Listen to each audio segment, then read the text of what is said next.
This is the Indian side, this is the Pakistani side. We had some gaps in the north, center, south, in AEW just to support it.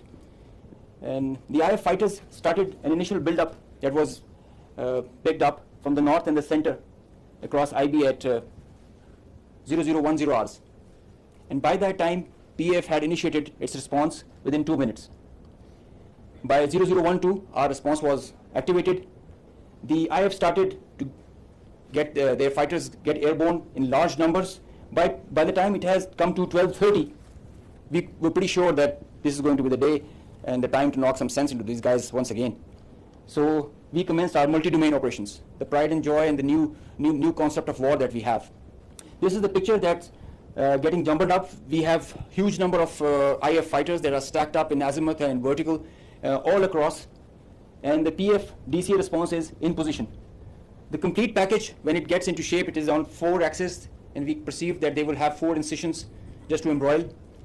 Up to 60 aircraft, including 14 Rafales, were electronically ID'd by all through our electromagnetic operational environment. We call it the EMO.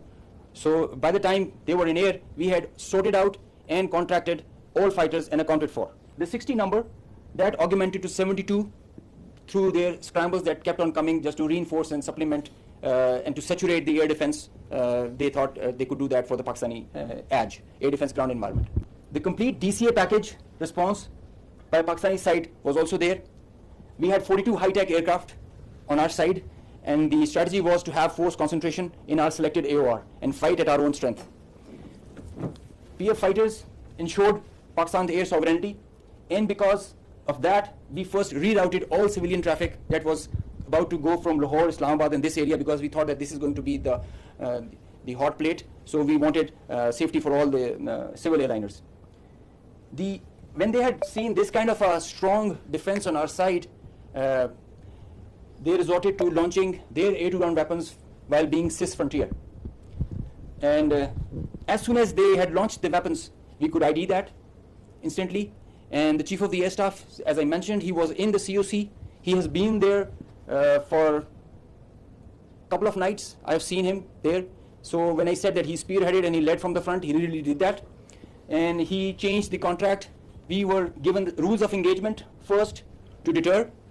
And as soon as this thing happened, we changed our rules of the game in the air from deter to assure kill, deny own loss. PF strategy changed. We had a plan. We thought that Indians, the last time they said that they would have Rafales and they could have created any difference. So we targeted their center of gravity and the Rafales. That's why you see good numbers for that. We would have had more numbers, but we showed restraint. Ladies and gentlemen, the thing about this whole playtime was this thing lasted for more than an hour.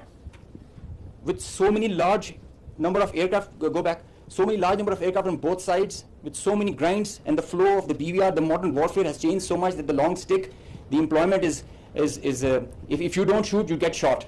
So that is why the art was to employ them optimally, and that was a big challenge for us. That is why I say that it has never happened before. These are the locations with the range bearing, electronic ID that we think that we are sure that we have shot. A MiG-29 was shot 8 miles from LOC, bearing 243, 20 nautical miles from Srinagar. A Su-30 was shot 192, 19 miles, 25 miles from LOC. We have the exact details because you cannot, in the modern battlefield, you cannot conjure up things out of imagination. You have an electronic ID. The aircraft gets picked up by his data link. As soon as you put on your radar, you show yourself. And nobody can hide, nobody can deny that. A Rafale was shot 54 miles from LOC in Srinagar. So you can have all these details. We have exact range bearings because and when you employ your weapon, you know exactly when the missile is getting active, when it is getting, and the blip is disappearing, which is verified as you get down for the debrief. So none of the claims have any fat in them. So they are pretty clear, pretty concise, pretty accurate. And I have a audio from a Rafale formation that I will share. The call sign is Godzilla. As soon as those animals are extinct, so this one also got extinct. Please play.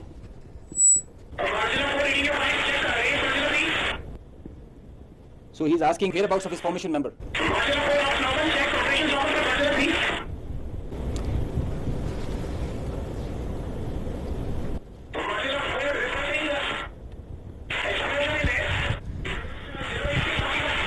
so the formation knows. His leader knows that his number, one of his flight member is not there. They have an RT. This is the original RT that they are exchanging, and they're asking about his position. He's giving his own operations as fine, but he claims that I've seen an explosion in the air. And I will share this detail. This is a long RT that we have. If we can hear one RT of one formation member, we can hear all of them in panic and in distress. So the idea was to just to apprise you guys and to share with you how complicated this was, how if this example can be taken not to do when you know that the adversary has the long stick. But I must say that it is not the equipment that matters all the time. It is the training, it is the leadership that gives you the direction and the ownership that it shows. That's what matters. And the training, the operational competence that the whole formation has. And I hope they are slow learners, but I think they can get the drift of not doing it again. Thank you.